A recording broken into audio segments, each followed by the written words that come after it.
First ever factory outlet మన Mukunda jewellers వారు తెలుగు నూతన సంవత్సరం ఉగాది పండుగ సందర్భంగా నక్షి మేళా జరుగుతుంది. అన్ని నక్షి జ్యువెలరీ మీద VA ఫ్లాట్ 9.99% మాత్రమే. త్వరపడండి. ఏం లేదు, పాపులారిటీ కోసం యూట్యూబ్ స్టార్ అయిపోయాడు ఈ మధ్యకాలంలో.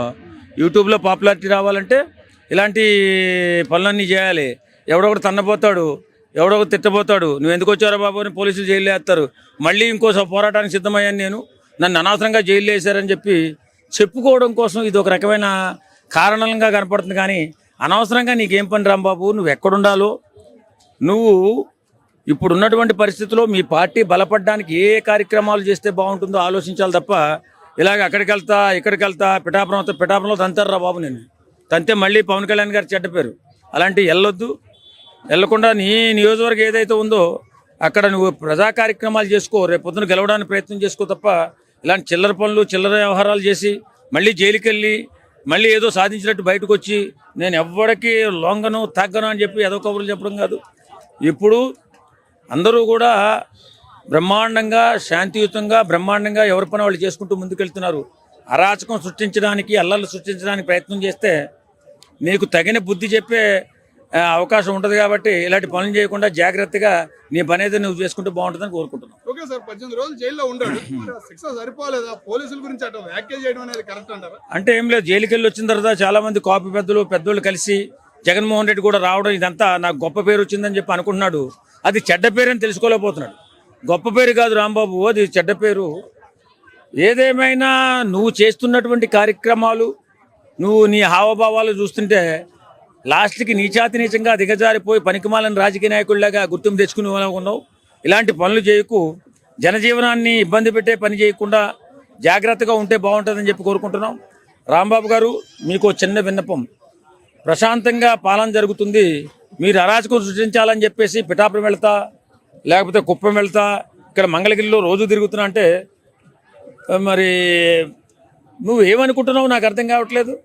ఎక్కడికి వెళ్ళినా శాంతియుతంగా వెళ్ళి రా, తప్పులేదు. కానీ వెళ్ళి ఆడిని తిట్టి ముఖ్యమంత్రిని తిట్టి వాళ్ళని తిట్టి మళ్ళీ జైలుకి వెళ్ళి ఏదో సాధించిన వాళ్ళగా ముఖం పెట్టి కొంచెం సిగ్గుపడవా. జైలుకి వెళ్ళడం అంటే తప్పు చేసినోడు జైలుకి వెళ్తాడు, జైలుకి వెళ్ళినోడు సిగ్గుపడతాడు. మరి నీకు సిగ్గు శరం శివం నెత్తురు కూడా లేనట్టుంది.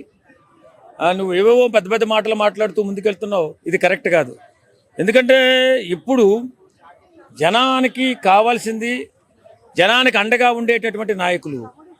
మీరు 11 సీట్లకు వచ్చిన తర్వాత మీరు జనాల మధ్య తిరగడం మానేశారు. ఎప్పుడూ అధికారం ఒకరి సొంతం కాదు, అధికారం మారుతూ ఉంటుంది. కాబట్టి మీరు ప్రయత్నం చేయండి, మళ్ళీ మీరు అధికారం కోసం ప్రయత్నం చేయండి తప్ప అరాచకం కోసం ప్రయత్నం చేయకండి. అరాచకం చేయాలని చూస్తే మీకు అధికారం ఎప్పటికీ రాదు. మీరు మీ నాయకుడు ఎప్పుడు కూడా బలపడే అవకాశం ఉండదు. కాబట్టి మీరు జాగ్రత్తగా మాట్లాడి జాగ్రత్తగా ఉంటే బాగుంటుంది. అంబటి రాంబాబు మాటలను పట్టించుకోవాల్సిన అవసరం లేదు. అతను గ్రామసింహంలా మారిపోయాడు. గ్రామానికి వెళ్తానంటున్నాడు, ప్రతి నియోజకవర్గానికి వెళ్తాను, గ్రామసింహంలా తిరుగుతానంటే తిరుగు తప్పే ఉంది. అక్కడ అల్లర్లు సృష్టించి బూతులు మాట్లాడకుండా ఉంటే బాగుంటుంది. మళ్ళీ నిన్ను జైలుకి పంపి ఈసారి జైలుకి వెళ్తే ఎవడు కూడా రాడు. ఇంత ముందంటే ఏదో వచ్చేసారు. కానీ నువ్వు చేసిన తప్పుని సమర్థించుకుంటూ వచ్చినోళ్ళు మీరు ఏ రకమైనటువంటి భావంతో వచ్చారు నాకైతే తెలియదు. కానీ తప్పు చేసావు, తలదించుకుని బతుకని చెప్పి ఈ సందర్భంగా మీకు తెలియదు. కాపు సోదరులందరూ నా వెనకమాలు ఉన్నారు, పవన్ కళ్యాణ్ కూడా కాపు నుంచి దూరం చేస్తాను అని కూడా ఘాటు వ్యాఖ్యలు చేస్తున్నారు. దాని గురించి ఏమన్నా? అసలు ఇతను కాపునే మాకెవరికి తెలియదు. నేను కాపునే, మరి నేను కాపునే నేనే గుర్తించలేదు, వాడిని ఎవడు గుర్తిస్తాడు? ఒకటి చెప్పండి, కాపు అంటే కాపు కాసేవాడే కాపు అవుతాడు, నిజంగా సాయం చేసేవాడే కాపు అవుతాడు, ధర్మంగా బతికేవాడే కాపు అవుతాడు.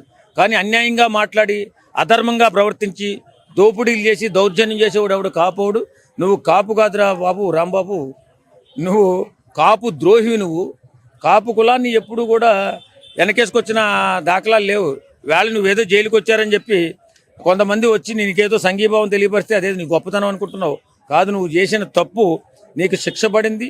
ఖచ్చితంగా 15 రోజులు జైల్లో ఉన్నావు. ఇప్పటికైనా సిగ్గుపడాలని చెప్పి కోరుకుంటున్నాను. ఓకే సార్, అట్లాగే చివరిగా ఖమ్మం దెబ్బ చూశాడు, ఖమ్మంలో తెలుగుదేశం దెబ్బ చూశాడు గుంటూరులో, మరి రేపు జనసేన దెబ్బ ఎక్కడ చూడబోతున్నారు అంటారు? పిఠాపురం వెళ్తానంటున్నాడుగా, పిఠాపురంలో వెళ్తే పిఠాపురంలో పాతేస్తారు ఇతన్ని, ఖచ్చితంగా మళ్ళీ తిరిగి రాడని చెప్పి అనుకుంటున్నాం.